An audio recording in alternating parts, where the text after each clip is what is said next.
Hello, how are we doing? Good. Nice. If you could click the next slide. Basically, 2 weeks ago I came and I saw Bas. We spent some time together.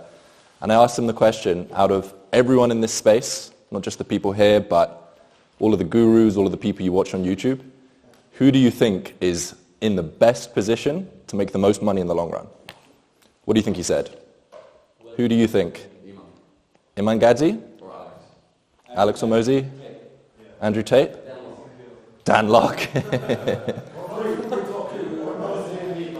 Hormozi and Iman.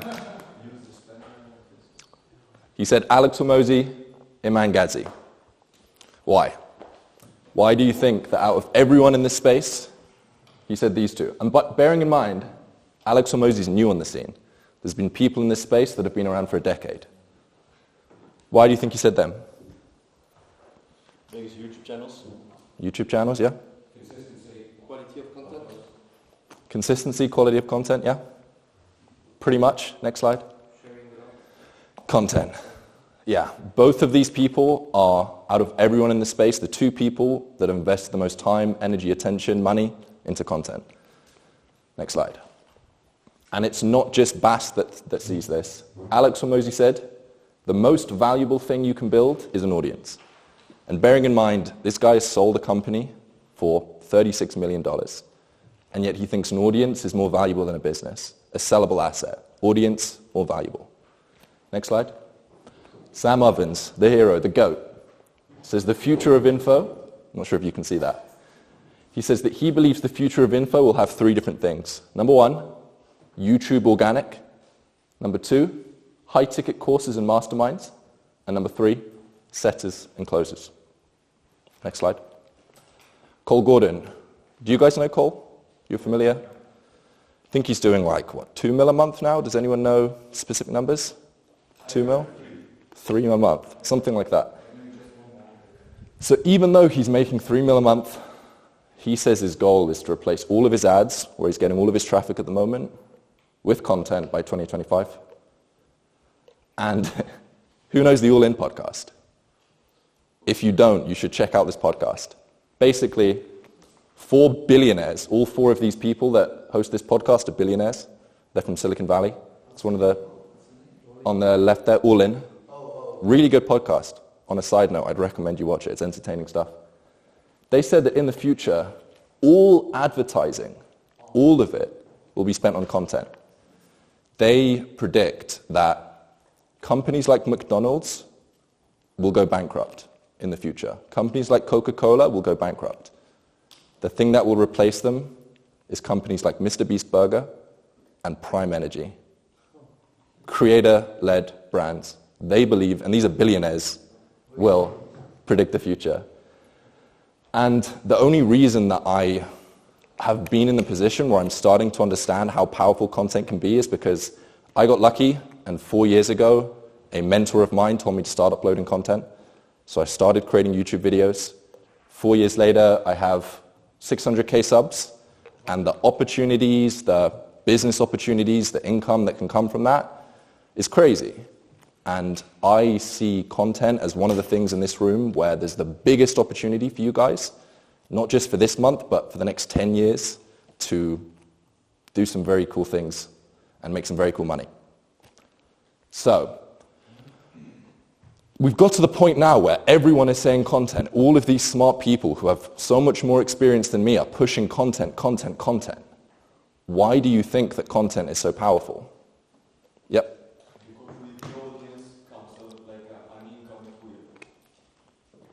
Yep. Anything else? Why content? What is content? You just put some videos out there. Why is it so powerful? Why is it going to destroy McDonald's? It's for free, first of all. Yep. Yep. People trust you. People trust you, yeah. Anything else? Relationships on a mass scale. That's very true. Very true. Residual traffic. Very true. All of these are great. Value, like you're leading with value to the content. 100%. Yep.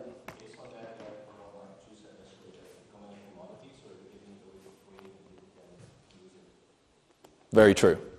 I like the goodwill at scale or creating connection at scale. Before the internet, In order to make a connection with one of you guys, I'd have to sit in a room with you, sit down for half an hour, and we'd have a conversation. Now you can sit in front of a camera like we're doing right now, and that singular conversation, that half an hour, 1 million people. How crazy is that? You don't need to build connection with people one-on-one anymore. You have leverage at scale at a crazy degree, and it's free. And not only is it free, YouTube pays you to create this leverage through AdSense. It's crazy. Next slide. There's so many reasons why content is powerful. Alex Hormozi says that with content, he gets $2 million worth of impressions, or what would have cost him $2 million with ads, for $70,000 with content. So he spends $70K on content, and he gets $2 million worth of impressions with ads. Next. On top of that, no chat restrictions, no ad account bans, no scam allegations, no high ad costs. On a side note, if anybody goes on Reddit and types your name, has anyone got anything on them on Reddit? No one? If you search someone like Sam Ovens, or you search Cole Gordon or Nick Cosman, I don't know if you guys know Nick, but if you search people in this space who are crushing it, making a ton of money, but aren't creating content on Reddit, which is a completely open source platform, every single thread is, this person's a scam. Can you trust this person? Beware of this person. Whereas if you go and you search someone like Alex Hormozi or Iman Gadzi, who do create content on Reddit, it's just a bunch of fans, a bunch of people that love what they do, think they're the best people on earth. So the public perception can completely shift. And if you compare all of these metrics that we track so carefully, opt-in rate, call rate, close rate, even the results of our customers, the lifetime value that Michael was talking about yesterday, and the referral rate. Well, let's go one by one. What do you think is going to have a higher opt-in rate? Traffic that comes from ads or traffic that comes from content? Call rate. Close rate. Results of your customers. Lifetime value. Referral rate. Click the next slide. Content for every single one of them. Next. And the difference between all of this is push versus pull. Some of you guys, I know there's a dating coach in here, and in dating, if you go up and you're pushing, you're trying to get in front of as many people as possible. You're needy, exactly. That's what an ad is. It's, I can't get attention, so I'm going to pay for attention. What happens if you do that with women? You sleep alone. Exactly. Exactly. Whereas imagine being in the position where you've put your brand in such a place that you don't have to spend money for people to come to you. You just stand there and people come over to you. The difference in the positioning that that brings you is absolutely phenomenal. And that's why all the metrics changes. But, wait, get back. All of those reasons are completely true, and all of that happens with content. But there's something that I think that makes content special, that is the reason that all of these people that have so much more experience than me are pushing it so much. And I see that this industry is changing. And the smartest people, I just got lucky. And I was told by a mentor 4 years ago to start creating content. But all of the smartest people have got started on this shift a year ago, 3 years ago. And all of the next wave of people will be starting today, starting immediately. And the people that will lose out on this shift are the people that don't start. The people that start in 6 months, because they're too busy at the moment. Or the people that start in 1 year. The shift that I'm seeing is direct response marketing across to brand. The old way of doing things is just, I'm going to spend $1 and I'm going to hope that I make $3 back. I'm going to spend $100 and I hope that I make $300 back. And by all means, if you're getting a return on investment, keep doing direct response marketing. I'm not saying shift completely over to direct response to brand. So it's actually direct response to brand and direct response. So don't stop what you're doing. But in the long run, direct response marketing makes the fast money, brand building makes the big money. So there was a point in my story, which I'll get onto in a second, where I completely stopped the business that I was doing. And there was this long period of 6 months where I went traveling. And I had no idea what I was going to do next. And I had to fully accept that there was a chance that I would never upload on YouTube again. I would never go back to business. I would find something completely new. But the longer the time went past, the more I realized that what I love doing is building businesses. And what I love doing is creating content, which is when I realized that I'm going to be playing this game for the next 70 years. I'm going to be building businesses for the next 70 years. So why am I focused so much on what's my cash flow this month? This month. I have 70 years left to be playing this game. God willing. Hopefully I live to 93. But if you're planning on just making money for 1 month and then quitting, fine. Focus on the month. But if you're planning on playing this game for a very long time, you need to be thinking of brand.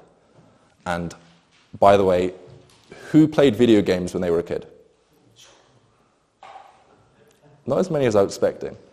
I view everything that we do when you sit down and you open up your laptop and you open up your spreadsheets. If you look at the technical definition of a video game, when you sit down and you go to work every day, you're playing a video game. You're opening up a laptop or a computer, you're interacting with the keyboard to manipulate things on the screen. There's other characters in the video game, your clients, your business partners, whatever, but we're just playing a game. And I want to keep playing this game for as long as I possibly can, which means I have to be thinking as long-term as I possibly can, which means I have to be thinking about brand instead of just direct response. But again, if direct response is working for you, keep doing it, but start investing in brand alongside that. So there's 4 ways to get customers. Outreach, some form of paid ads, referrals of your customers, and content. That's it. Can anyone think of any other way to get customers that isn't these 4? Or have I covered it? Cool. Sounds like I've covered it. And if we look at each of these things, if I get the whiteboard out, numbers 1 and numbers 2 are very different to numbers 3 and numbers 4.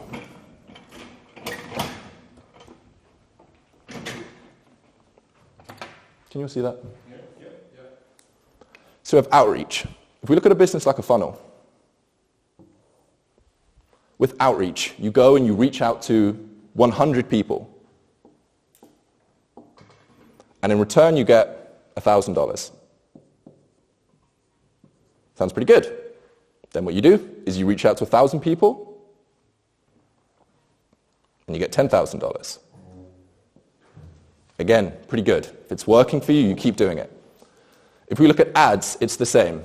Maybe you spend $1,000 on Instagram shoutouts, or on Facebook ads, or to get on a sponsored YouTube video, whatever. You pay something to get attention for the people you want to be getting attention of. So you spend $1,000, maybe you get $10,000. Once again, this is very good. You keep doing this thing.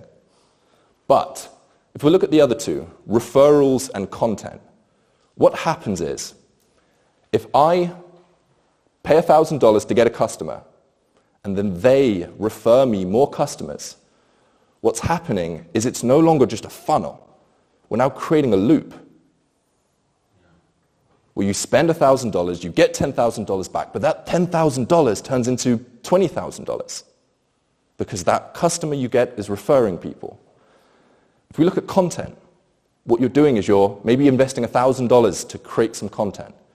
But what's happening is you're reaching people out there. There's real-life human beings that are seeing your content. And if you create enough goodwill with them, they're going to tell their friends about you. So all of a sudden, you're having this loop where now when you spend $1,000, instead of turning into 10, it loops around and turns into $100,000. And the problem with only focusing on outreach and ads is you get diminishing returns. Say you're running Facebook ads or you're doing Instagram shoutouts. The first page that you're going to go to is the page where you're going to be able to get the most reach for the cheapest amount. And you do that. But then what's going to happen over time is once you've taken the low-hanging fruit, you're going to have to go to more and more and more expensive pages, and your costs are going to increase. So this works in the beginning, and it can be really profitable. The amount of people that I know that ran Facebook ads, and it was really profitable. But then at scale, they're talking about, increasing CPMs, or my ads are too expensive, and it's stressful. So the way you get around that is by focusing on referrals and content. But the problem with referrals is we have high-ticket courses, most of us. It's very difficult to get somebody to refer a friend to a high-ticket course, especially because you've only got, 100, 200, maybe 1,000 customers. Whereas with content, if you get in front of the right people, you can get 1 million. And they can tell all of their friends. So you can really get this flywheel going really quickly with content. And we've seen Alex Hormozi is the obvious example of someone who's done this recently. His book, he created one Instagram post for his book.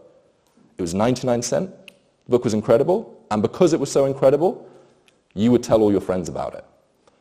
The reason people share things, on a side note, is to increase their status.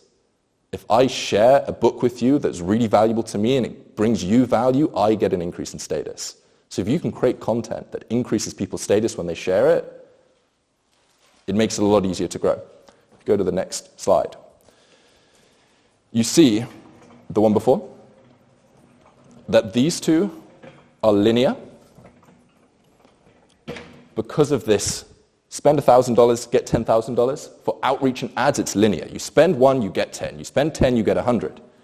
But what happens with referrals and content, if you can get people referring their friends, or with content, telling their friends about the content you make, if I reach 10 people and they tell 20 people, then that 20 people will tell 40 people, will tell 80, 160, 320, 640, and you have this compounding effect that it is impossible to get with outreach and ads. So, this is what ends up happening. If you focus on ads, in the beginning, you make more money. There's no doubt about that. And if you're happy with that, if you're just focused on making money this month, next month, or even in a year, ignore this whole presentation. But if you're focused on playing this game for your entire life, I don't see another option other than to start thinking about content. I really don't see another option. So, when most people look at direct response marketing versus branding, what they think is that direct response marketing gets you a better return on investment than branding. But in reality, that's not the case. It's just how do I explain this? It's the time frame through which you measure the ROI. Because in the short run, if we go back to that slide, in the short run, there's a better ROI on ads. So if you're just measuring ROI in a month or in a year, ads are better. But if you measure the ROI over a longer time frame, more and more and more so, the discrepancy between ads and content becomes clear. Go back to the other ones. Thank you. One more. Next one. Thank you. So, if your goal is to make maximum money this month, don't create content. It's not worth your time. Just focus on exactly what it is that you're doing at the moment. If it's working, just do more of that. But if your goal is to make maximum money, full stop, then you have to create content. Next. And that's not me that's saying that. That's Bass that's investing in it. Cole that's saying by 2025 all ads will be replaced by content. Alex Hormozi that says with acquisition.com he wants it all to be through content. All of his business he wants to be through content. Iman has stopped running ads for all of his companies and he's just focused on content. Sam Ovens says the future of info is all about YouTube organic. The All In podcast with 4 billionaires predict that in the future all advertising will be spent on content and even fucking Elon Musk is creating tweets. The world's richest man is creating content. So for anyone that says, I don't have time, Elon Musk is running 5 companies and he has time to tweet. Everyone has time to create content if you view it as a priority. So, this was me, 2018, in my dorm room with the very... What was that? Talking about Marcus Aurelius, as you can see, I didn't have bed sheets. I literally had no bed sheets. I was in a college dorm. I was told by a mentor to start creating content. And it all started with social media marketing agency. Did anyone else get started with some form of social media marketing agency? A few people. Cool.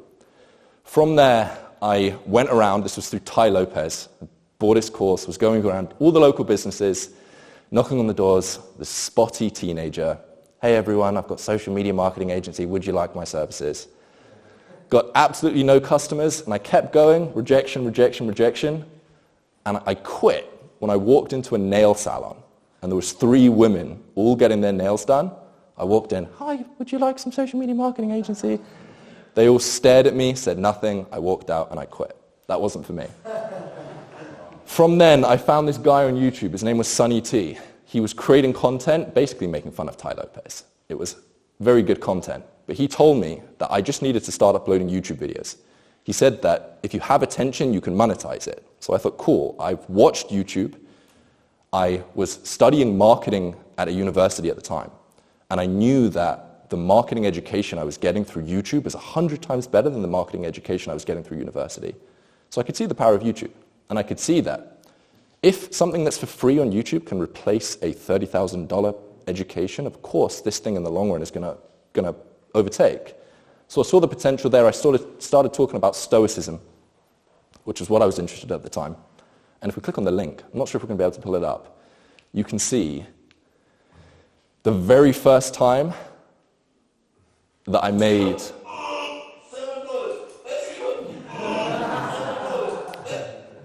$7, and I was that happy. It was honestly the best feeling in my life. Go back.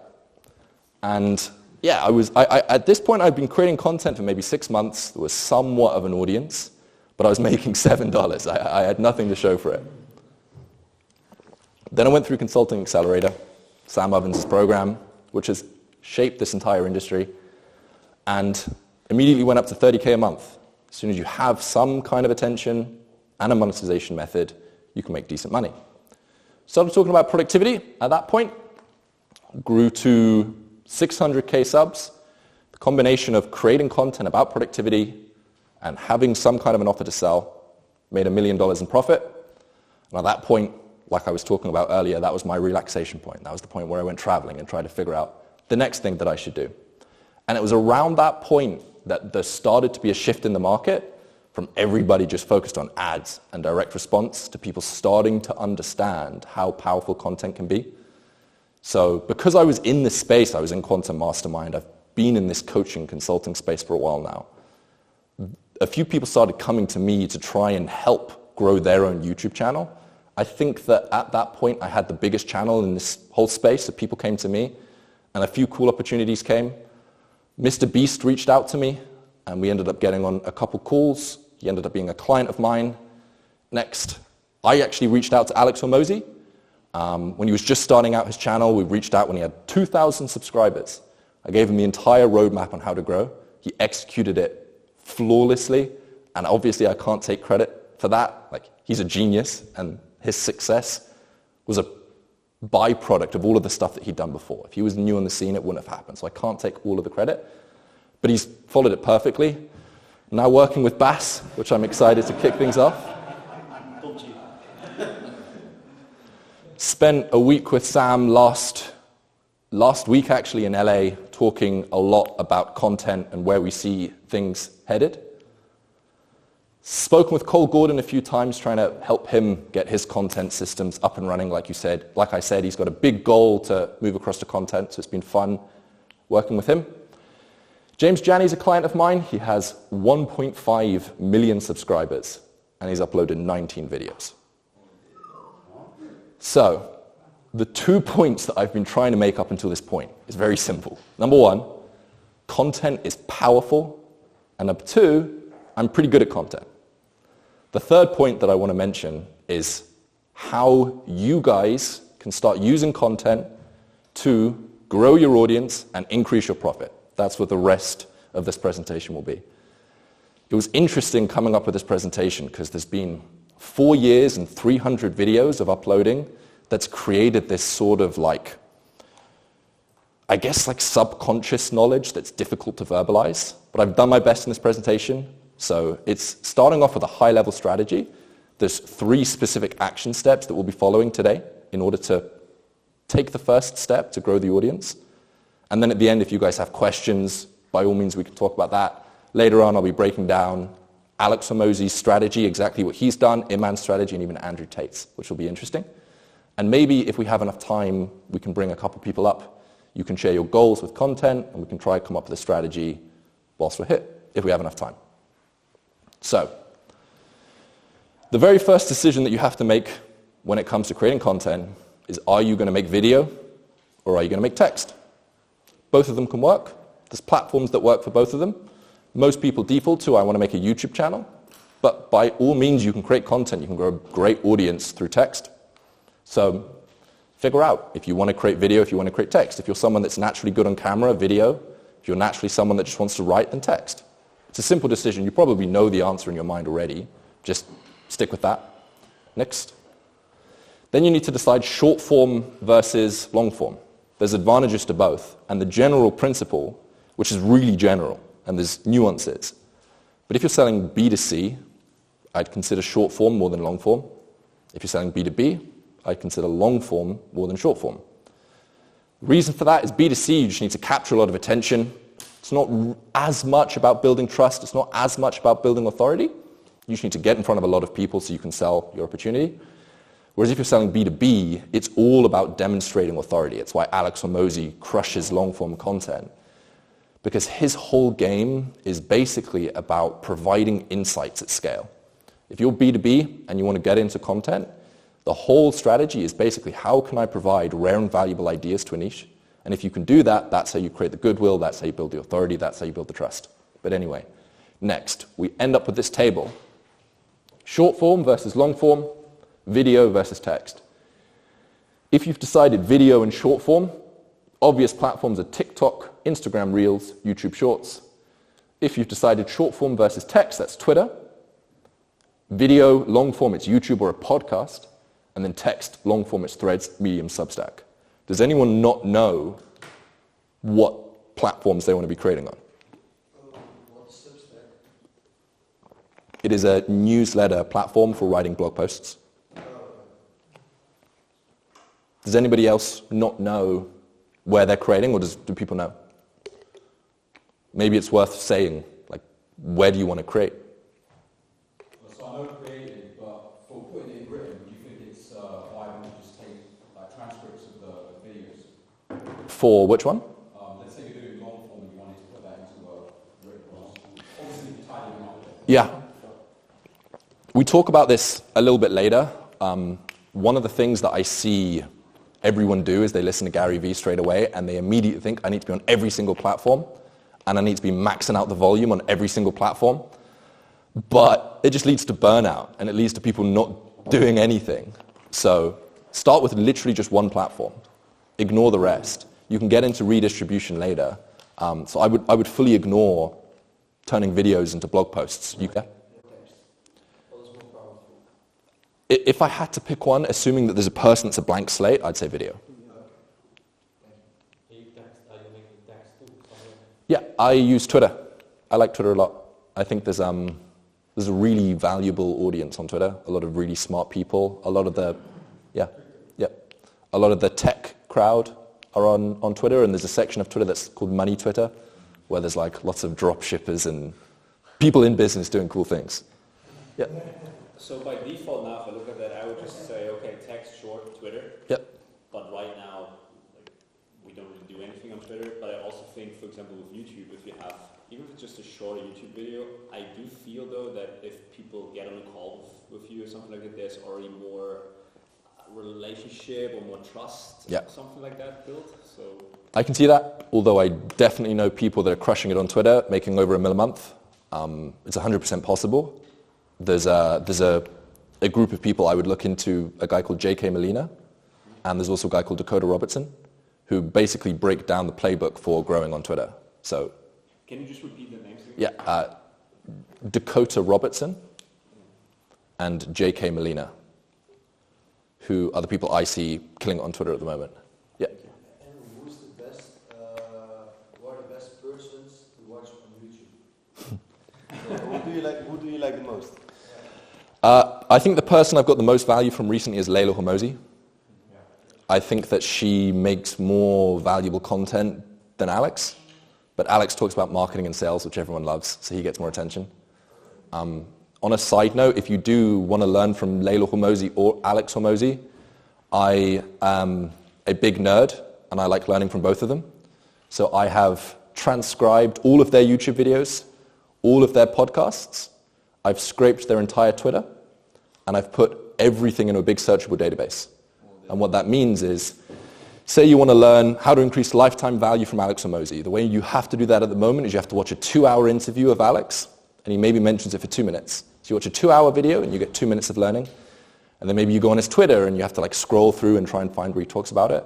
With this database, you can literally just search lifetime value, and you get every single time he's ever mentioned that specific term. So if you want to learn about marketing, you want to learn about acquisition, you want to learn about sales, you can learn it all from Alex. I will get all of you guys a link. If you go to greatonlinegame.com, greatonlinegame.com, and then click on Classroom. You don't have to join my community, but you can if you want to. There is a link to download the brains. And it's, yeah.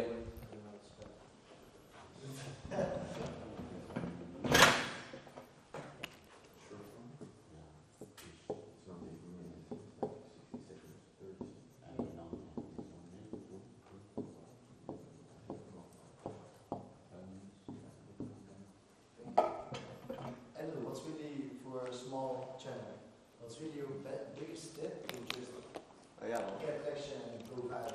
We'll get onto it. We'll cover it. Next. Thank you. Quick question. Yep. So the long-term video is how many minutes? Long form can be just 1 minute minimum. Yeah. So many people ask how long should a video be? It should be as long as it needs to be.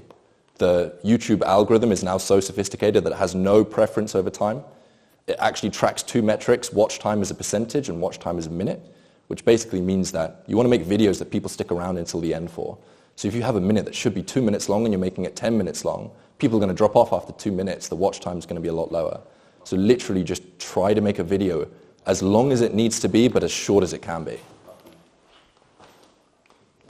Cool. So at this point, pick one platform. Don't try and do the whole redistribution thing. Yes? So if you would create a podcast, Yep. how are you doing a video podcast and then extracting the audio to podcast? Yes, 100%. And then later down the road, you can get into cutting it up and cutting up the podcast, which would be the next step, and then transcribing it, I would say next. So it's basically it's video, Mhm. distributing it on YouTube and podcast. Yep. Then cutting the video in shorter forms to Yep. have more content, and then do the video transcription. Yeah. But to be honest, you can get so much meat on the bone with just creating a podcast and cutting up clips. Yeah. Like, for example, Joe Rogan probably doesn't transcribe his videos, and he probably doesn't need to. And I don't know how much growth you'd get from that. I would just stick with making the podcast and cutting it up into clips. Next. So, at this point, you've picked the platform. Now we're going to get onto the interesting stuff. How do you make something go viral? What do you think? What makes a video or a piece of content go viral? Quality? Something unique. I like it. Just model. Controversy, yeah. Just model something that is already going viral. You can model something that works, yeah. Good quality. Good quality. Make what the market wants you to. Nice. Cool.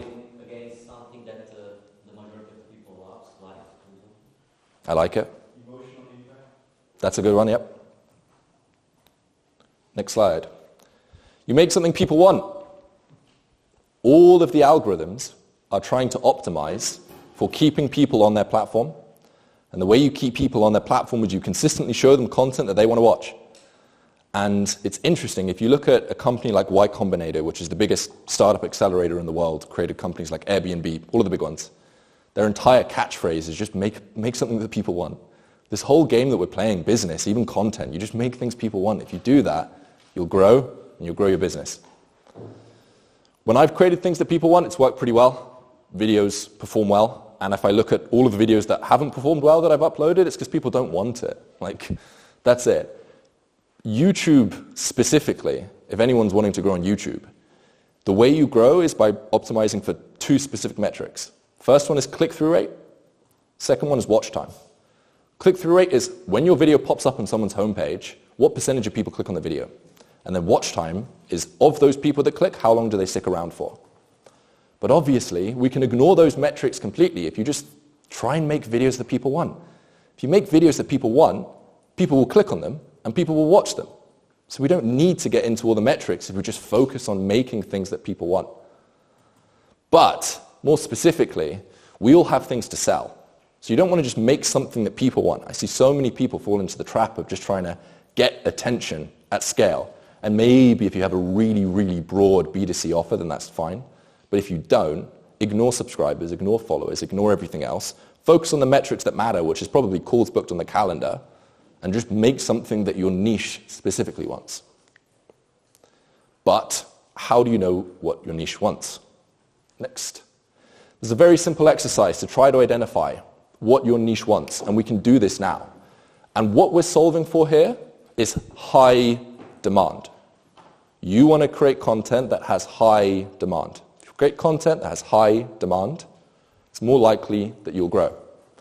So right now, if you bring out a pen and a paper, or you open up your phone and you go on your notepad, make a list of who you think your niche is watching on the platform that you've decided to create on. So for example, if your niche is young men interested in business, then probably they're watching Iman Gadzhi and Andrew Tate. Whereas if your niche is different, then the people that they're watching will be completely different. So if you just write out 5 people that you think that your niche is watching, then you go to those channels and you find the 3 videos on their channel that's performed the best by sorting by most popular. What you'll end up with is a list of 15 different videos that it's very clear people want to watch. It's clear that people want to watch it because the view count resembles that. And these creators have done all the testing for you. These creators have uploaded hundreds and hundreds and hundreds of videos, and most of them have flopped, but some of them have done well. So instead of you being the person that uploads hundreds of videos to try and find the ones that perform well, use their data instead of you figuring it out for yourself, and it can shortcut the process massively. So, what do you mean? Yeah, so instead of you creating 100 videos to try and find things that people want, look at other people that have already uploaded the videos and see what's worked already, and you already know that's what people want because they've already worked well. And you can do this for TikTok if you download a Chrome extension that allows you to sort by most popular on TikTok. You can do this on Twitter if you download the Chrome extension Twemex. And there's also a tool called BuzzSumo, which you can get a 14-day free trial of. I sound like I'm doing an ad, but it will basically allow you to sort by most popular of different YouTube channels in the last year. So maybe if you sort by most popular on a YouTube channel, their best videos were 5 years ago. It's kind of irrelevant now, things have changed. Use BuzzSumo and it'll sort in the past year, or whatever time frame you're at. What was the Twitter extension? It's called Twemex. Twemex. The TikTok ones, I think it's just like sort by most popular. If you Google sort by most popular TikTok, it'll come up. Yeah. For YouTube, maybe write it down.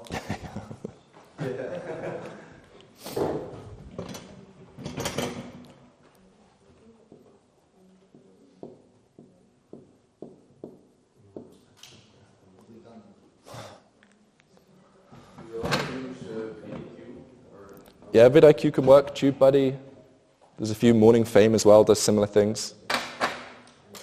Did you ever thought about maybe making a software for YouTube like TubeBuddy? But because what a lot of people have the problem is they don't know the CPM per niche. Maybe if you make a software where they can find a CPM, I think you have a big gap in the market. Yeah, that would be cool. Yes. That would be cool. And then you make a lot of money. That would be cool. Yeah, well. That would be cool. I think Social Blade does something similar. Yeah, but you don't see it exactly. So It don't say exactly. Nobody knows, only you explain it. But how would I figure out exactly? I don't know if you can. Okay. Andrew? Yes. One question. Yeah, yeah. You're finding the 5 computers, does it matter like in which level they are? Like if they are like, for example, for us like Colgordon, or something like that? Yeah, that's good. Or we need to find something like No. I would just think, who's my niche? What are they watching? And if they're big, if they're small, it doesn't matter. Also, if you want to figure that out objectively, if you open up your YouTube analytics, you click on the audience tab, there's a section of it that basically reveals who your audience is watching. So instead of guessing who you think your audience is watching, you can literally just see exactly who it is that watches your videos, what other channels do they watch. So it's worth doing. What's the name of this It's under YouTube Studio, which is like YouTube Analytics, and then it's under the Audience tab. And then you just scroll down a bit and it should be there. Yep. Just imagine we are in B2C and we decide to grow a YouTube channel just with short form content. Is it possible to grow the YouTube channel only with short form content? Yep. Yeah? 100%. Okay, sure. No need to build long form content. I think you can consider doing long form, but I would just start with one. biggest mistake is people just try and do everything, and then they do it for a week and then they stop. So 100% short form is really powerful, really powerful. And I also think that YouTube it's pushing short form more and more. And I think the reason they're pushing short form more and more is because in general, viewer behavior is moving across to short form more and more. Like the average teenager now spends 65 minutes a day on TikTok, average. And this technology didn't exist like a year ago. TikTok's a year old, and now 1 billion users use it every month for 65 minutes a day. It's a behemoth. Also, I was watching the World Cup, and on the side, there's the adverts for the different companies. YouTube isn't promoting YouTube anymore. It's promoting YouTube Shorts. It says YouTube Shorts, YouTube Shorts, YouTube Shorts. So I think YouTube are pushing YouTube Shorts a lot at the moment. So I would, yeah. You get now money for Shorts. You do, yeah. You have to get a lot of views. Yeah. You can get money now also. Yeah, cool, next. But, as I've just talked about, what we have just solved for, if you do that exercise, you'll have a clear understanding of where demand is. You'll have a clear understanding of what people in your niche want to watch. But, if you just go out there and you do the exact same thing that your competition are doing, you're not going to grow, because that desire has already been met. That demand has already been met. So it's not enough just to go out there, look at what's performing well, and then copy it. You have to figure out, what do people want to watch that nobody else is making? Those are the people that really grow quickly. Those are the people that really grow a valuable audience. If you just make something that everybody else is watching that's clearly working already, the demand's been met. You won't grow. You're just the same person as everybody else. If I go and I create Alex Hormozi videos, it's not going to grow because, one, I'm not like Alex Hormozi. He's a lot bigger than me. And two, I don't have the credibility that he does. He does it in a way that's authentic to him. So if I just copy him, it's not going to work. So the next problem that we have to solve for after we've solved the high demand is low supply. And this is just economics 101. If you make something that people want to watch that nobody else is making, of course you're going to grow. That's like psychology basics, economics basics. So that's the next exercise that we'll do. So, not enough to copy competition. Next. So what we have to solve for is to make something your niche wants that nobody else is making. That is a single sentence that can completely skyrocket the growth of your entire content strategy, of your entire audience.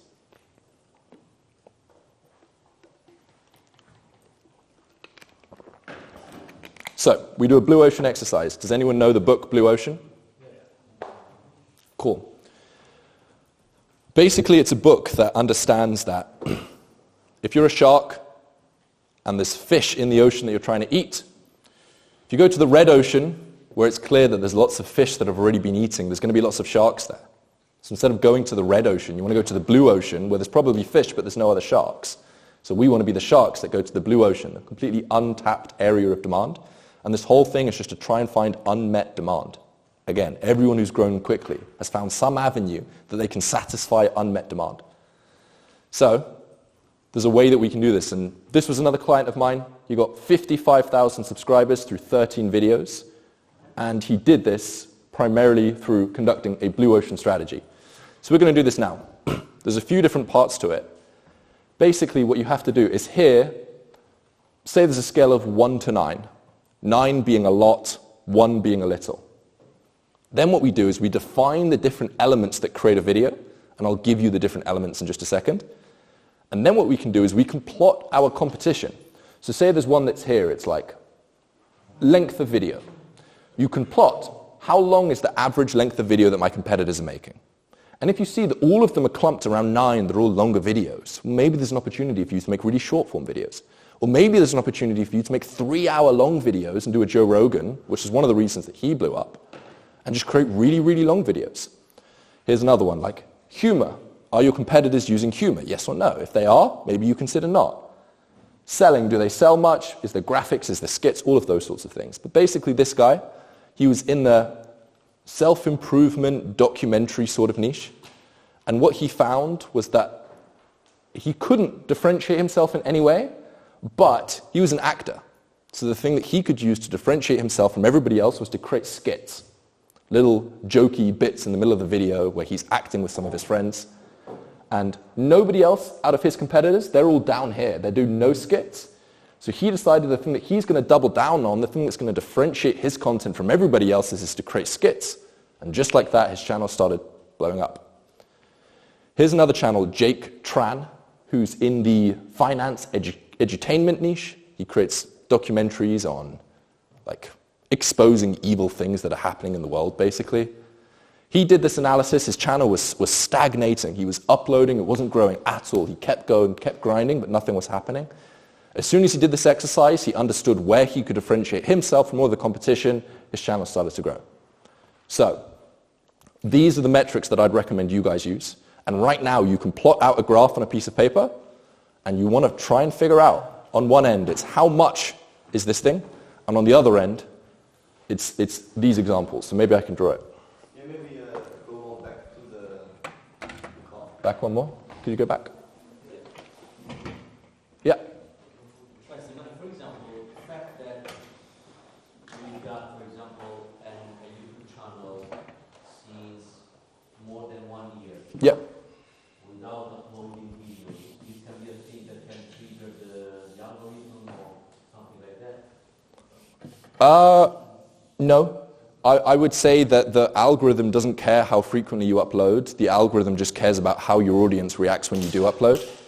So that guy, James Janney, that I showed, the one with 1.5 million subscribers from, was it like 20 videos or something? He hasn't uploaded in the past 9 months. The video that he uploaded like a week ago is already on 1.5 million views. The YouTube algorithm, like, it's non-emotional. If you upload a video and you haven't been back in 10 months, and the people that maybe have watched your old videos are like, oh, he's back, I need to watch this, then the YouTube algorithm is going to see that, and they're going to promote this video. They're going to think that's a great thing. So it doesn't matter frequency of upload. Yeah. Yeah. Yeah. How do you get an editor like that? Do you know some people? Or? Yeah, how do you fix the good editors? Because on Fiverr you have okay. So you're asking how Mangazi finds a good editor? Yeah, how do you fix the good ones? Because you have okay editors, but if you want the best of the best, yeah. crème de la crème you need, you know. Do you have an agency or something that is editors? I do not have a video editing agency, but I can place you guys with content specialists, which we'll talk about in a second, which will help with this whole content creation process. To find good video editors, you're right, they're hard to come by, and they're expensive, the good ones, the really good ones. You don't need good video editing. You don't need it, but if you want it, you'll have to pay for it. Yeah.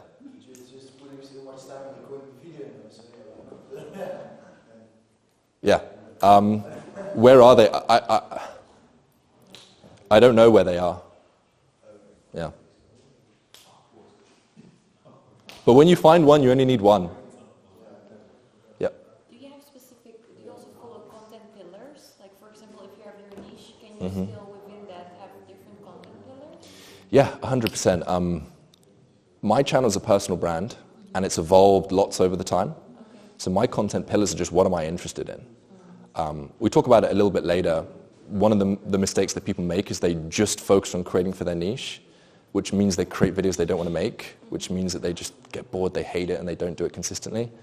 So a big part of it is trying to find the overlap between what people want and what you want to make. Yeah, okay. So probably the most important content pillars is finding the overlap between what does your niche want and what do you actually want to make. Yeah. Yeah. Is it necessary to appear in the video or even make video rather than appear in the video? What was the question, sorry? Is it necessary to appear into the video? To appear in the video? No, you don't need to. I'm guessing the YouTube automation guys don't have faces in the videos. You don't need it. I personally would put myself in the video as much as possible because it builds the trust, it builds the authenticity and all of those things. But if you really don't want to, you don't need to. So I can combine the two. Yeah. Andrew, like you just James Janney. Yeah. How do you come with the video ideas? Because he has a video like the latest crypto scam, that about churches. Well, how do you come with ideas? Yeah. ChatGPT. a large part for him is figuring out what's trending at the moment, which is a point I mentioned later. I've mentioned that what you want to create is what your niche wants, but what your niche wants changes over time, and that change is what we call trends. And would you, for a thumbnail, as an example, do you use Fiverr and Upwork, or do you also have a platform like YouTube Jobs as an example? I'd choose Fiverr for thumbnails. Fiverr? Yeah. But there's a few guys on, do you know Jay Alto? No. If you go on Twitter and you type in Jay Alto, he makes really good content about thumbnails. I was going to ask, Yep. is there also a tool, right, where you can kind of analyze what the thumbnail, like, kind of emotion, what it gets from your audience? I have seen that, Yeah. but I don't use it. Oh, okay. It's like an AI tool that sees... Yeah, like if it's excitement, so there are some people who test different thumbnails with like open mouth, like shocked, and the software I think can read that or something. I've seen it, but I've never used it. Yeah, but I imagine a human, like you could look at it and you could say that's shocked. Yeah. So I don't know why, what use the thing is.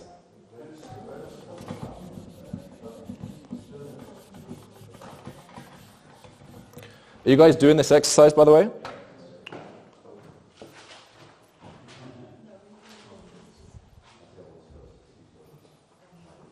Or maybe I'm blocking the screen. Are these the words that were in the last table? Everyone uses different words. Oh, yeah.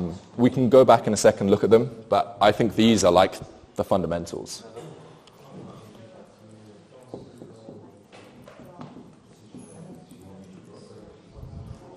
What do you think of, you see a video go viral, you make like the exact same thumbnail but then with your face, and then you have others. You can do that if you catch the trend early. Yeah, so just a video that went like 2 weeks ago viral, you make it exactly the same thumbnail because you know that works. You can do it if the demand hasn't already been met. Okay. If you catch it really early. Yeah. Yeah. What would you say is more powerful? To focus on one really fucking great YouTube video or three that are still very solid? I'd go with one a week. One a week that is very powerful. Yeah. Yeah. I think that yeah, that's definitely an argument that in the beginning you just need to get the reps in. I'd probably just, yeah, I would go with one a week. Like, there's so much leverage now that basically the YouTube algorithm, or the YouTube homepage, it has like 8 videos to get someone to click. And if someone clicks on YouTube and there's 8 videos that don't interest them, they click off. So YouTube really need to figure out what are the 8 videos that I can put on that these people will love. Which means that if you can create one of those 8 videos that people love, more than all of the others, YouTube's going to show that to fucking everyone. Like everyone. So if you can just make a video that's slightly better than everybody else's, YouTube's going to see it slightly better and then show it to everyone. So it's worth putting more effort into fewer videos than just banging them out. And maybe having a second, because I have a second YouTube channel where I can just upload Yeah. more frequently but less quality. Yeah. That is maybe more niche. Yeah. I've seen people do that. Like more authentic on the second channel. I have no problem with creating content. So I have no problem with creating more. We'll just make one better. One banger a week. Yeah. Like look at James Janney's videos. You could not make 3 of them a week. It took him 9 months to make that. Iman does 1 week. Yeah, 1 a week. Yeah. It's a good cadence, 1 a week. What are your plans for YouTube? Because I checked you in the morning and I saw you stopped for 3 months, but Yeah. you already said yesterday you have a lot of demand, you know? But Yeah. maybe go for the golden black also, or? Yeah, I will. Okay, yeah, nice. Yeah. Do you think uploading a bad video affects your channel? Only if people are less likely to watch your next video because that video was bad. The algorithm's unemotional. It's the people that it's how they interact with it. The algorithm gets that data and changes things. So what if you have a super old channel that you posted like long time ago? Is it better to start from fresh? It's better if the people that watch those old videos aren't going to watch the new videos.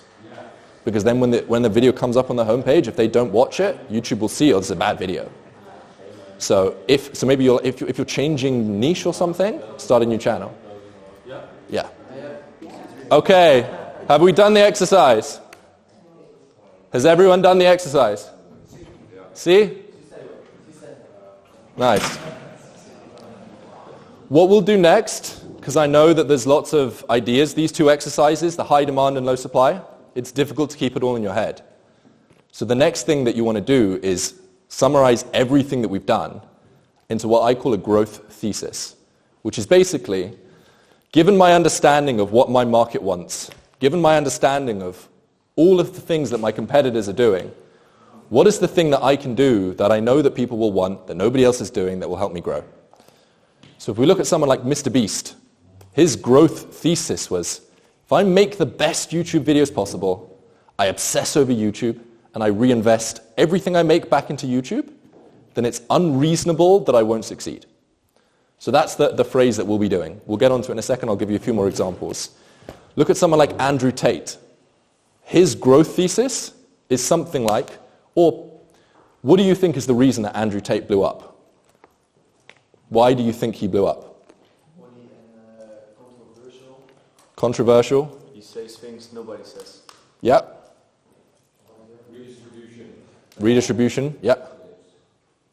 Was there a big part of affiliate marketing?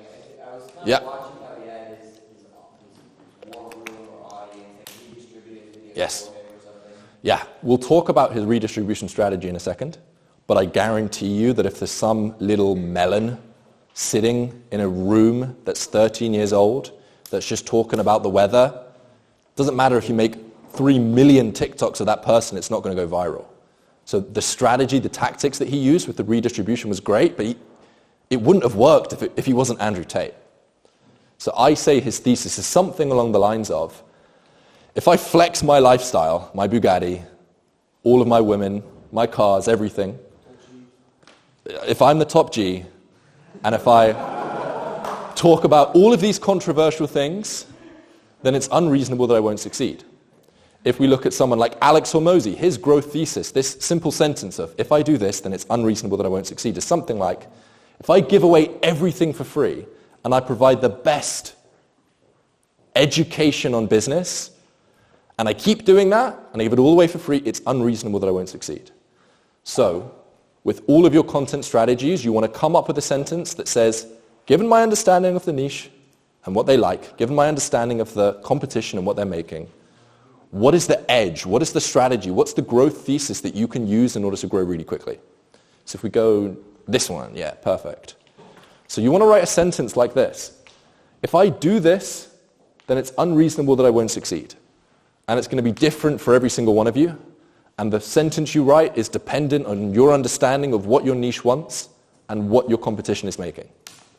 So try write down that simple sentence. We'll do it for 3 minutes, and then we'll go around. If anyone's struggling, we can try help them together. And if anyone's got something, we can share it.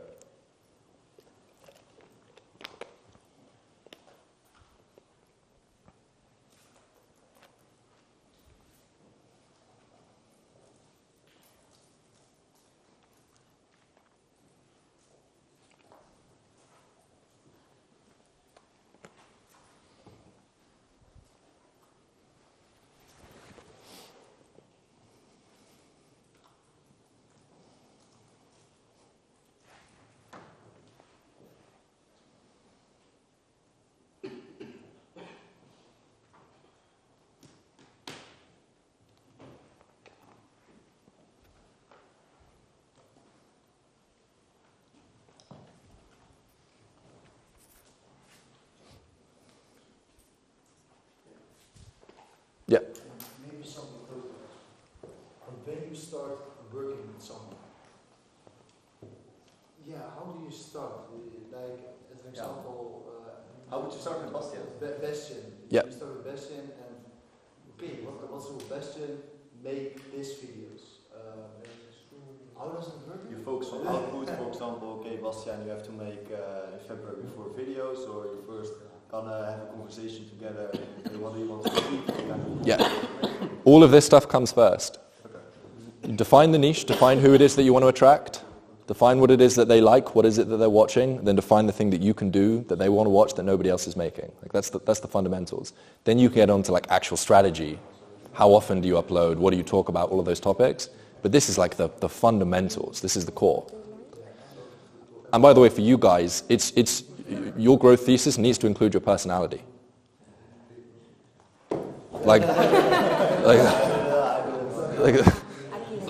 That's, I'm not meaning that as a compliment, but there's just a fact. Yeah. And the same thing with the Italian guys. The thing that separates you already immediately is your style. And I'm imagining that your style carries out across the way you live your life, across the things that you're interested in. You've mentioned music. All of those things are things that if you look around in this room, are things that make you different. So all of those things are things that you can use to help you grow that other people can't use. Like maybe something, a technical question. Yeah. What kind of camera would you be?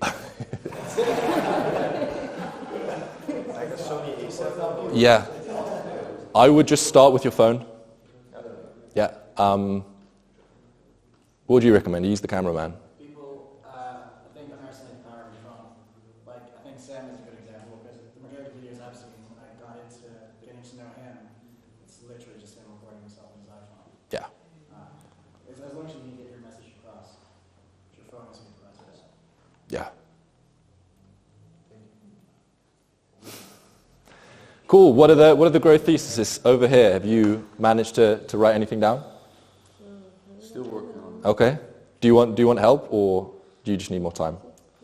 Well, I made some sort of first indication because of course I want to dive deeper into like the whole market. Mm-hmm. But I've noticed like I'm in the e-commerce space, right? So a lot of it are like not exactly flexing because it's more of tactics and look, I made, for instance, 10K. Yep. And this is how I did it. The interesting thing is though, like not a lot of people are really showing how they did it, but because they have a course, right? And if they, so that's kind of a mindset thing, I guess, for people. So that would be interesting to really show everything. Yeah.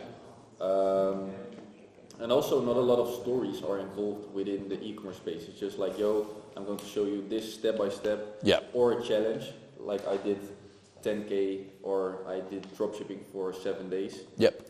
So that's quite interesting, those two. So I already added like the stories to the growth thesis. Nice. Keep working on it. We'll come back. Yeah. Maybe anything? No. Writer's blog. It's super difficult for me. What do you think that your niche really, really, really wants to watch? What video would they tell all their friends about? Yeah, I would love to know that. Well, what's the niche again? I mean, it's basically aspiring entrepreneurs and 9-to-5ers to get into sales and closing, so they can, travel and do what they want. It's mainly like from the traveling angle, because, I mean, that's like remote closers, so they can close deals remotely. There's like one YouTuber, I don't know, Code Cass, and he's like the Harold, and like these traveling YouTubers, I don't know if that's ringing a bell. So I was thinking, I was just trying to come, maybe it could be when I was just in Morocco and Marrakesh, like super wild, I could just do 100%. some content there and combine that. Yeah. But then at the same time, it's like, actually now I want to just like step back from traveling because it's so, I want to get settled down at least for a little bit. So that would be, I could do that still in Mexico and just walk around there.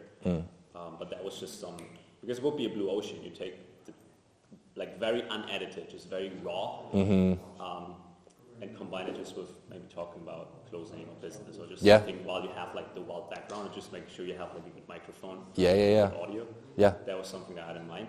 Yeah, I think that could work. But again, like just putting it in words and together is just very. I understand. So close, I don't even know. Yeah. Most of my competitor, we talk about financial freedom. Yep. It's very large into the community. Yep. So if I take a specific niche, that is mine, real estate, how they can invest in real estate without put a lot of cash. And that is the topic for my webinar every week. So yeah. I mean, there's lots of things that could be different. I mean, what if you made a 5-hour long video? 5 hours? that shared your entire strategy, step by step, everything in one video. Chances are your niche would love that, and chances are nobody else has done that. So you have high demand, you have low supply, and that could work really well. It's just about being different, like 5 hours long. When I said 5 hours, what was the reaction? It's like, oh, 5 hours? Well, look at Patrick Bet-David, it take 5 hours, right? Exactly. Exactly. Was it? Yeah. Just be different in a way that people want. Do you have anything?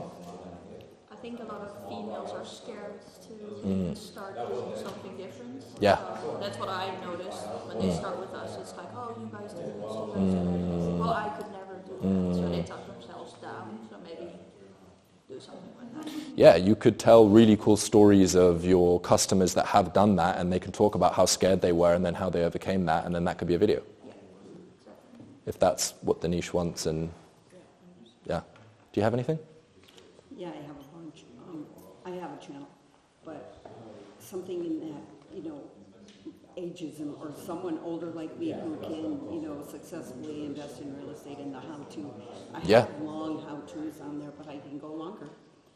And, also just really going for the age 50 plus niche. I don't really do that. I have a lot of men in my program, but some men like to be taught by women. So I have to do my research to decide where's the hole. It looks like there is a hole in women coaches in real estate.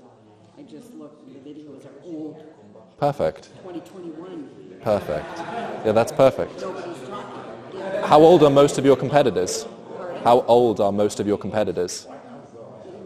They look a little younger than me. Well, then that's it. For the wisdom of, hey, Yeah. I know how to do it. That sounds perfect. How are you guys getting on? Anyone want to share anything? I'm struggling. You being in Bali is a differentiator?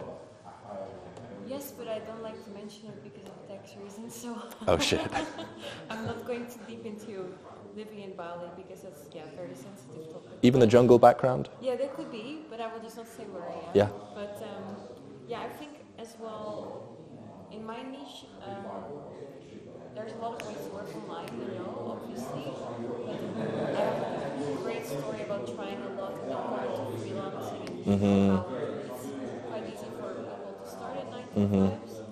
So kind of being really honest about that process and the length of life. Yeah? I feel like that could be different and a bit controversial. How it really works. Realized through having these conversations is that this growth thesis exercise, it's impossible to get right straight away. Come up with a theory. This is just a thesis. It's a theory. And over time, as you start, you'll collect more data and it'll change. It doesn't have to be perfect. So if you're struggling, just come up with the best thing that you can now. If you have something that you think will work, try it. And over time, you'll spot more opportunities. You'll spot more areas where you're thinking, hold on a second, nobody else is doing this. Another thing I realized is, I think that something that solves for both problems, high demand and low supply, is authenticity. And I know it sounds really hippie-ish, but seriously, if you make videos that you want to make, chances are there's other people that want to watch them, so that solves for high demand. And if you look at yourself and you think, what makes me different to most people? What are the aspects of me that make me unique? And you put that across in the camera, that solves for low supply. So just by being authentic, you can solve for high demand and low supply at once. Yeah. How do you find that balance, being unique and finding what's proven to work? Yeah, that's a good question. Normally you can find what's proven to work and put a unique spin on it. Like one variable you change? One variable, yeah. Yeah. Yeah. So my theory is, if I could provide the most amount of proof in my industry, in the dating industry, that what I do works. It's, invest it back into my team, make sure they're awesome. It's unreasonable that we wouldn't crush it. I think what we're doing is 100 times better than what other people are putting out. But I also have an internal conflict because every time I put out proof that what I do works, it exposes a lot of my private life. Yep. That I do like keeping more personal. And also, I would say it screws up my own dating life, which I don't want to do. So there's this internal conflict business and kind of ruin my own dating life? Or do I want to say, forget the business and what would get us growth and actually have more of the dating life and privacy that I would like to have? So, I mean, that's been an ongoing issue since I started the business, really. Got it, yeah. But I was curious to know any thoughts you might have on that. Yeah, I think that's like a very deeply personal question. And it's like, what do you want more? Do you want more business success or do you want a better dating life? Yeah, it's a tough question. Yeah. I have not been able to answer, and it always kind of reminds me of like you spoke about consulting accelerators, and I always remember the phrase from Sam Ovens where he said, "The man who chases two rabbits catches the sun." Yeah. And so it does feel like I'm chasing after two rabbits. One is like, okay, forget the business, let's go and have our own fun, and then the other, Yeah. To me, that's more of like a decision-making question. It's what values do you have? What do you prioritize more? Because you want one thing, but you'll have to sacrifice this thing, and you want this thing, but you'll have to sacrifice this thing. So I can't answer that. It's, well, which one do you want? It seems like there's no way, at least none that you figured out, to get both. So just pick one and stick with it, or try and find a growth thesis that gets you both. There's probably something that allows you to have a better dating life and allows you to have a better business. Maybe. Right, so I've kind of moved back into having my own fun in my own dating life. It's a lot more private, and feeling like there has to be a boundary where the business can't just totally infringe in my life, even if the market wants it, even if the videos would get way better hits. I don't want to do that. Yeah. But it does seem to come at the expense of giving the market what it wants. Yeah. And what I think would get just like attention that I don't think too many other people could compete with. Yeah. It sounds like you've made the decision. It sounds like you prioritize relationships more than money. At least in that sense, you're not willing to sacrifice the relationships you have for more money or for more business success. Right. So I would just stick with that. Like, you probably have enough money. Probably want more money because you don't need more money, I'm assuming, to live and to pay the bills and stuff. So I would invest in the relationship. It sounds like that's the decision that you've made already. At the same time, there's also like the urge to get like the business growth, and you're spending all this money and time on masterminds and whatever else. And if you're not going to use it, it's like a little, there's a cap on it. But anyway, I appreciate the insight. Yeah. What is your thesis on? One sec. I wanted to share my growth. Yeah.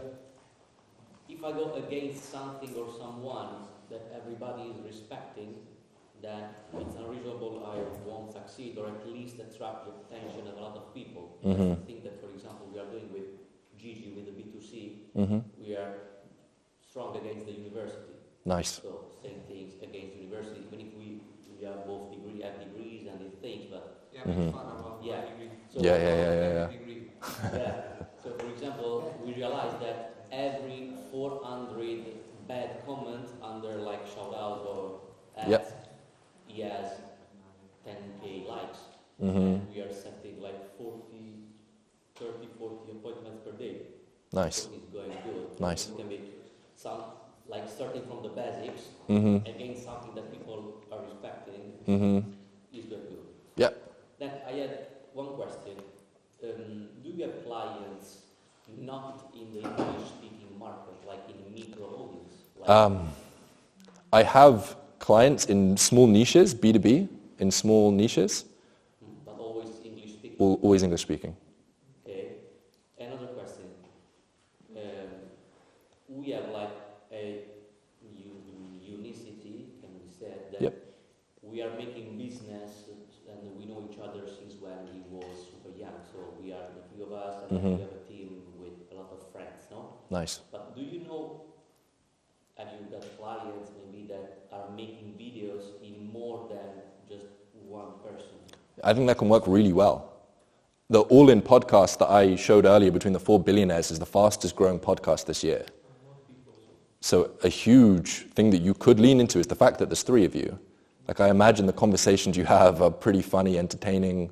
Maybe you could consider a podcast. Maybe you could consider YouTube videos that play between the 3 of you. The twins have each other. They can play between that interaction. An objection that we always had Yeah. About the podcasting, like, who is the host, who is the guest? The way the All In podcasts do it is they're all guests, but there's one person that organizes the podcast. So they bring the topics to the conversation. No, he's one of the four. Yeah. And it's changing every time? Or Nope, always the one. So whichever one of you has the most time, is most up to date with like current affairs, comes to the conversation with 3 or 4 topics to talk about, and then you just sit down. I think that could work really, really well with you 3. I imagine that your audience would find that really interesting. It's just a group of 3 cool Italian guys talking about business, talking about life. Like that sounds pretty interesting to me. Cool. So, next slide. Here's MrBeast, as I've talked about. Next again. Next again. This is one thing I mentioned before. It's important with all of this that you don't just think about the niche and what do they want to see. You have to try find the overlap between what they want to see and what you want to make. Otherwise, you won't be consistent. Like, so many people upload 5 YouTube videos and then stop. And it's normally because they're not making videos they want to make. So if you find the overlap between these two, it allows consistency to happen. Next. Also, get going, then get good. Start with your phone. Start tomorrow. Start today. It doesn't matter if everything's perfect. Things will get better over time. Don't wait until everything's in place. Like, literally, if you want to do this, just record later today. When we have this break, just record your first video and upload it. It'll be bad, but just get started. So, I wanted to break down Iman Gadzi, Andrew Tate, and Alex Hormozi strategy. Would you be interested if I shared that? Cool. So Iman's strategy, if I sell this growth thesis, if I sell the luxury lifestyle hard, I lean into my controversial beliefs, I rally an army of young men against a common goal, the matrix, then it's unreasonable that I won't succeed. He started in 3 phases, which is why it's important to just start with one thing. He started with phase 1, just uploading YouTube videos. He's been uploading 1 YouTube video a week, roughly, for the past 8 years or something crazy like that. Phase 2 for him was where he really blew up, where he started going on a bunch of different podcasts. He went on as many different podcasts as he could. I know that he was even paying influencers. He wanted to get on one of my YouTube videos, and he was going to pay me to do that. So he's probably paying quite a lot to get on these podcasts, paying quite a lot to get on these YouTube channels. And then what he does is he has a team of 70 video editors that cut up these long-form videos that he makes. He has multiple different accounts, Iman Gadzi Clips, Iman Gadzi Extended, Iman Gadzi whatever, all of these different TikTok accounts, YouTube accounts, and he just goes crazy, crazy, crazy on the volume for each of these different things. He has all of his video editors compete, and the ones that get the most views get a bonus at the end of the month. And on each one of these different accounts that he has, say Iman Gadzi Clips, he has 2 video editors that each have to compete against each other, and the one that gets the most views out of the other one gets a bonus at the end of the month. So that was the strategy that blew Iman Gadzi up. If you look in Google Trends and you search Iman Gadzi, and it was all because of that simple strategy. Yeah. I have 2 questions. Podcast, he's paying or he's getting paid? He's paying. Yeah. Okay, and on the shorts, like on Iman Gadzi Extended, like he's not investing in advertising. Nope. He's just paying people to do that. Yep. He pays each editor $1,500 a month. And one of the things that makes the videos perform really well is he has loads of good B-roll of him flexing. Him flexing cars, him flexing watches, him flexing first-class flights. That combined with volume, which is part of his growth thesis, sell the luxury lifestyle hard, and the controversial things that he says on these podcasts is the reason that he was able to blow up so quickly. You said 17 or 70? 70. Yeah. So he pays like maybe $90K a month on these video editors, but his last launch that he did, the Digital Renaissance one, probably made 3 mil. So 90K, 3 mil, it's worth the investment. And then the final thing that he's doing now is Twitter. He has somebody, a ghostwriter, watch his YouTube videos, wait until he says something cool, put that out as a tweet. And that's 95% of what Iman's doing. Yep. So what about the to action of these videos? Something like on his primary YouTube channel or what? His shorts have no call to action. He's just building his fame, building his awareness, and many of them will filter over to the YouTube channel. And he has uploaded his video sales letter as a YouTube video on YouTube. So at the end of every one of his YouTube videos, and the end screen that pops up, he links to his VSL, which is a YouTube video. And all of his YouTube videos funnel to that VSL. It's got like 2 million views now. Yeah. Any questions about Iman? I hired one of his video editors now, which is where I learned a lot of these things. So if anyone has any questions, I know a fair bit. What is your thesis? It's changing. My old thesis was, if I provide the most valuable content about productivity, then it's unreasonable I won't succeed. And I also had one question still, because you were uploading for 6 months, you made your first $7 sale, and then you did 30K a month and then more. Yep. What did you sell? Yeah, so I beat procrastination.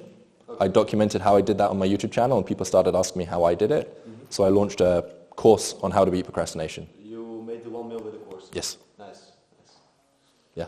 Course or coaching? Like what was it? It was up-level style, so there was a course, 2 Q&A calls a week that I ended up not doing, and then a sales call and a VSL, basically. Cool, next slide. Andrew Tate's strategy, if you look, it's very, very, very similar to Iman Gadzhi's. If I sell the luxury lifestyle hard, I lean into my controversial beliefs, I rally an army of young men against a common goal, it's unreasonable I won't succeed. His strategy was the exact same as Iman's, or maybe Iman's was the exact same as Andrew Tate's, which is probably more likely to be true. Phase 1, he uploaded YouTube videos again and again and again consistently for a very long period of time.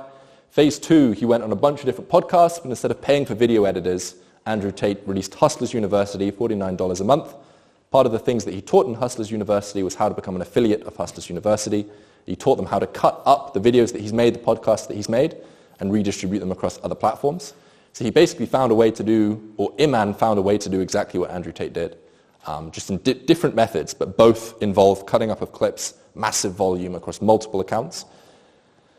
There's an argument that Iman's is better than Andrew Tate's because a lot of Andrew Tate fans were cutting up very controversial clips of Andrew Tate in order to get him to go viral, him saying really bad things. Whereas with Iman, he can pay his employees so he can regulate what they're saying about him to make sure that his brand is preserved well. And then Andrew Tate's recently been back on Twitter, so that's his strategy. Phase 1, Phase 2, Phase 3. Next. Alex Hormozi's strategy is actually very similar, but his growth thesis is different. If I consistently provide rare and valuable ideas, I flex my $100 million experience, and I have nothing to sell people, then it's unreasonable that I won't succeed. So what he saw in the market was that everybody that was making videos was selling things. So his growth thesis was, if I say in every single video, I have nothing to sell you, I have nothing to sell you, then that's a differentiator that will help me grow, along with his $100 million experience, and the fact that his videos are just valuable, they're good. So if you have a B2B audience, or you have an audience that really want to learn something, a really good way to sell high-ticket things is just to consistently provide rare and valuable insights to that group of people. Instead of waiting until you sell your course to teach them anything, if you give it all away for free, they'll pay you. There's a phrase, if you give away the sauce, people will pay you to cook it for them. So you give away information and then you sell the implementation. And that's what Alex did really well. Yep. Yes, so Alex's first phase was long-form YouTube videos. Alex's second phase was similar to Andrew Tate and Iman Gadzhi's, go on a bunch of different podcasts, cut it up into shorts, reels, and TikToks. But he added a third phase, which is different, is he basically goes on Twitter, he puts out a load of different tweets. The ones that perform well, he'll turn into shorts. So he'll just read out the tweet in short-form content. So as you get more experience and as you, later on, you're going to want to start to redistribute content across multiple different platforms. And a good way to do it is you start on a short-form platform like Twitter. When a tweet performs well, you turn it into a long-form content like a YouTube video, and then you turn that long-form video back into clips for TikTok, Instagram, Reels, and Shorts. So you can also start from phase 3? Yeah. You can start wherever you want. My strategy at the moment is I put out tweets, and then I record short-form content of those tweets. That's basically what I'm doing at the moment. Yeah.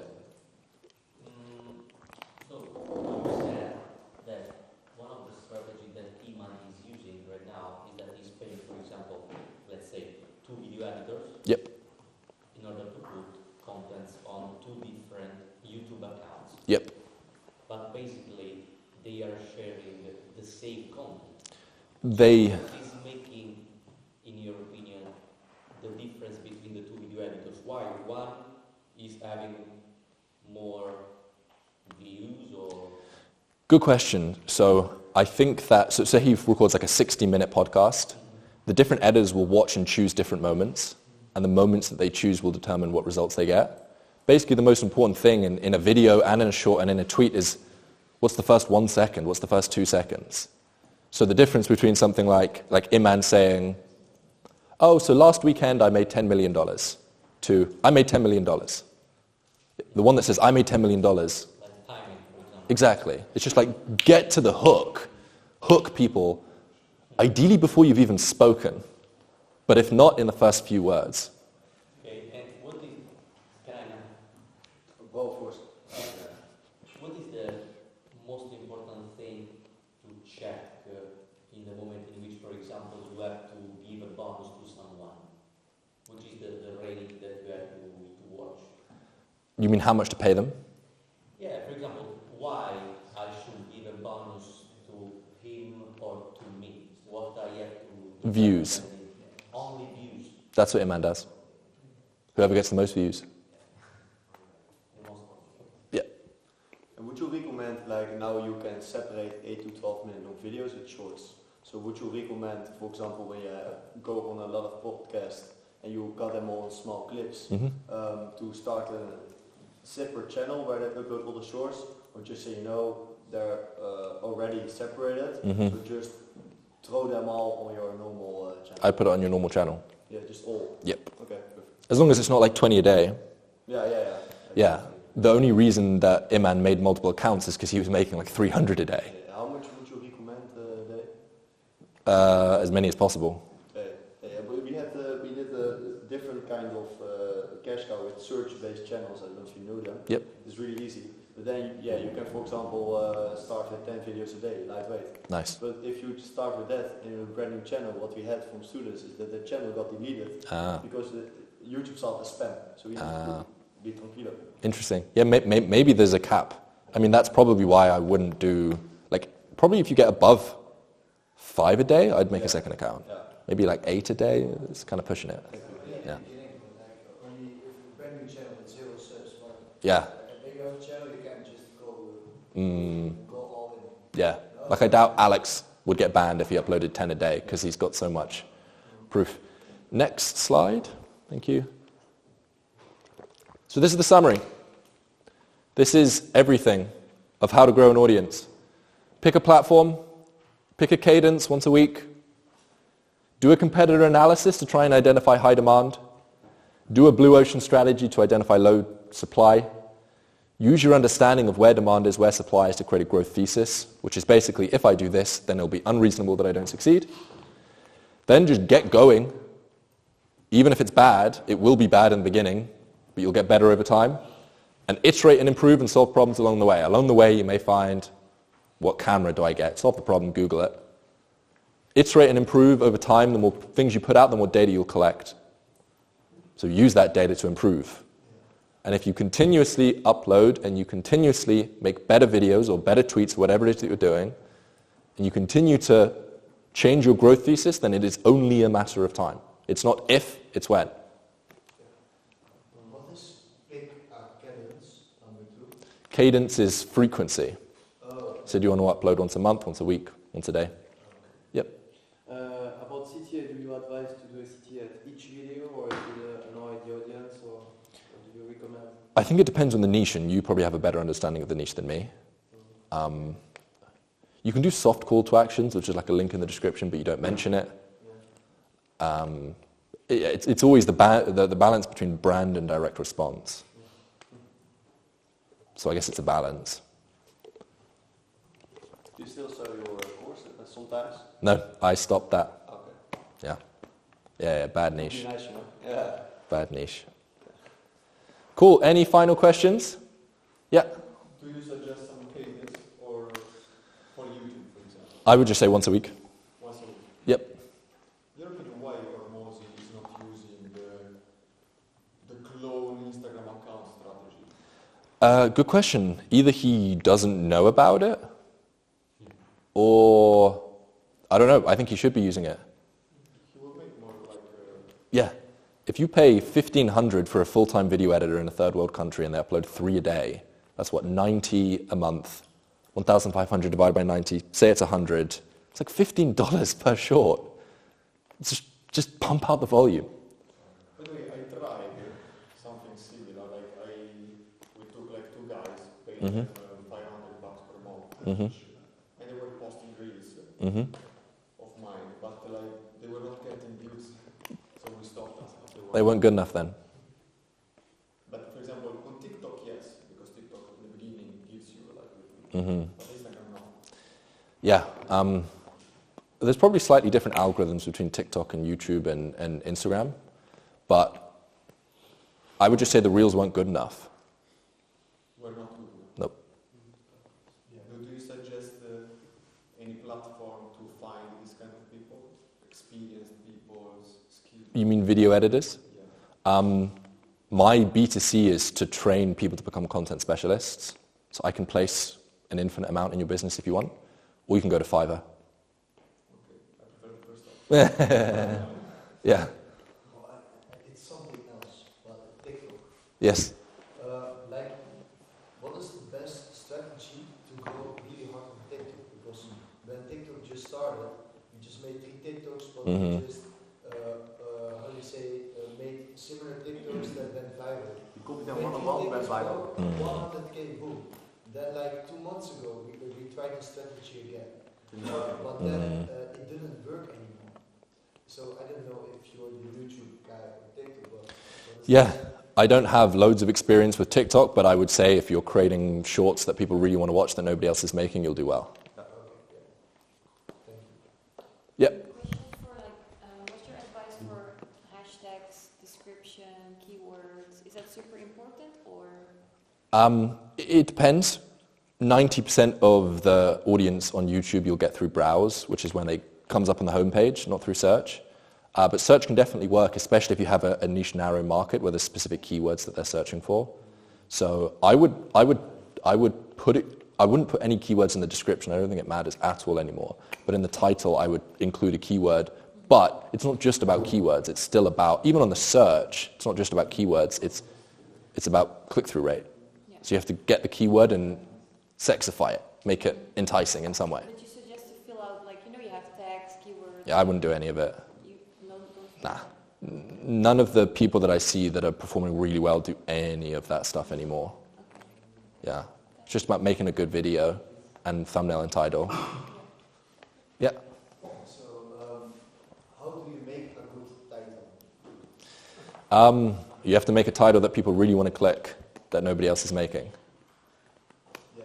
And what do you think of Do you also use a tool like TubeBuddy for that? I don't.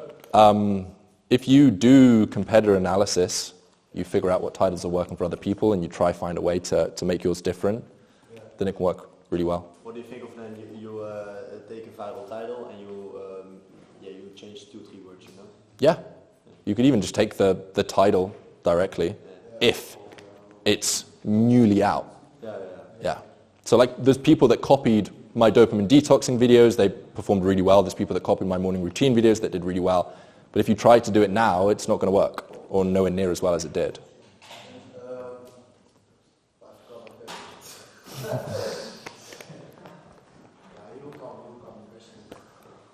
Any other questions?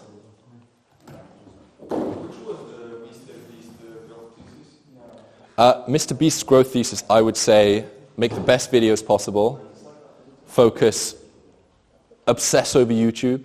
He thinks about YouTube all day, every day, he does nothing else, and reinvest every penny that he makes back into YouTube videos, which means that he has a $100,000 budget, which most people can't compete with. So you're thinking the main thing of MrBeast is not the fact that he was getting money from people. Well, yeah, I think that was definitely a part of it, and I'm sure in the beginning that was his growth thesis. That's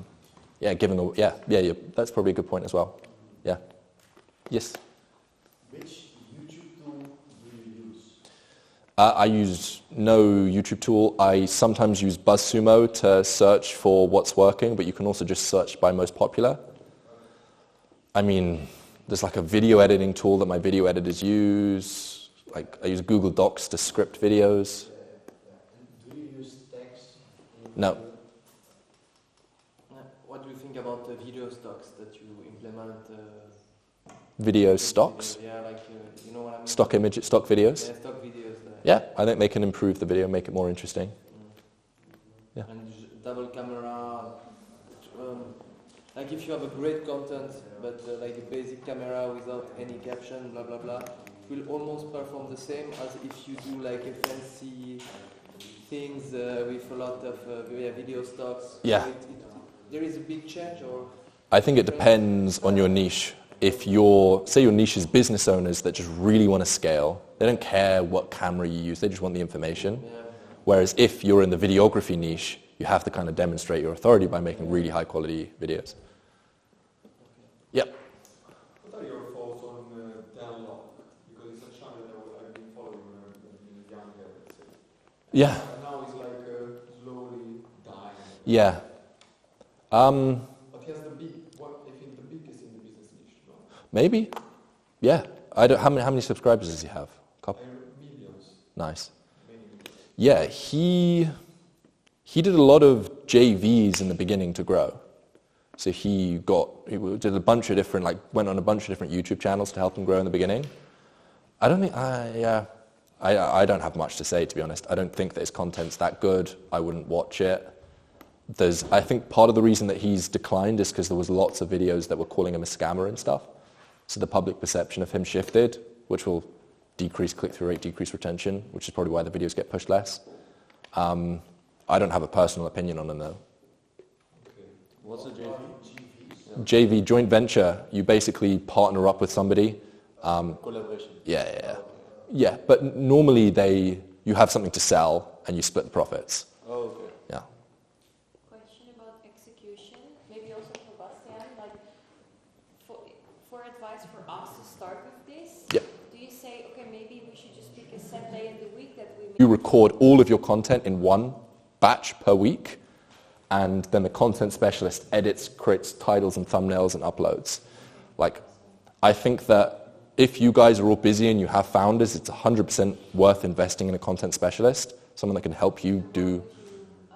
recommend for a budget for that? Between $1,500 a month and $5K a month for the really experienced. That person can also then distribute and make short content out of it? Yep. Okay, cool. Yep. I would love to chat about that. Nice. Can you repeat what's exactly about the mining call? Yeah. So, say I'm getting on a mining call with Alex Hormozi. I'm going to ask him, I'm basically trying to extract insights from him, extract content ideas from him. So maybe he starts talking about, most people focus on direct response marketing instead of brand. And I'm like, okay, that's a book, that's an idea, that's an insight that could be turned into content. So you're basically throughout that hour-long call trying to extract as much information, as much knowledge, as much ideas as possible. And then the content specialist matches those ideas, those insights with book covers. So you now have a book and a book cover. Yeah. And the content specialist asks you a question, or you ask the content specialist question? Content specialist asks you questions. Yeah.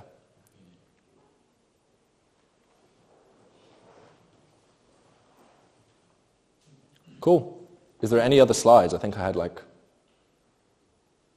Yeah. So to grow, you have to make things people want, but understand that what people want changes over time. We call this trends. The way you understand trends is just to be in your market lots when you hear something that you haven't heard before that you think lots of people are talking about. You can go on Google Trends and type it in. And if it's spiking, you can make lots of videos about it. My best performing video ever was called Dopamine Detoxing. It has 3.6 million views. I was on Reddit. I saw that people were talking about dopamine detoxing. I went on Google Trends. I saw that it started to spike up. I saw this was a huge opportunity. So I created 6 videos, one after the other, got 10 million views or 8 million views between all of them, and that massively grew the channel. So trends work really, really, really well. Is there any others? In B2B, the person who provides the most insights is the one that makes the most money. Things are changing. Especially in B2B, it's no longer about selling, it's about giving. Next. create once, post twice. Once you've started creating consistently, redistribute across every platform. The difficult part is creating a piece of content once. The easy part is redistributing it. So once you've got going, then get good, and you can get good by redistributing across all platforms. And that's the idea I was talking about. Long form, the thing you want to be doing is creating short form content to get lots out there to collect data. When something performs well, you turn it into long form, and then you cut that long form back up into short form. Yeah, I think that's it. Nice.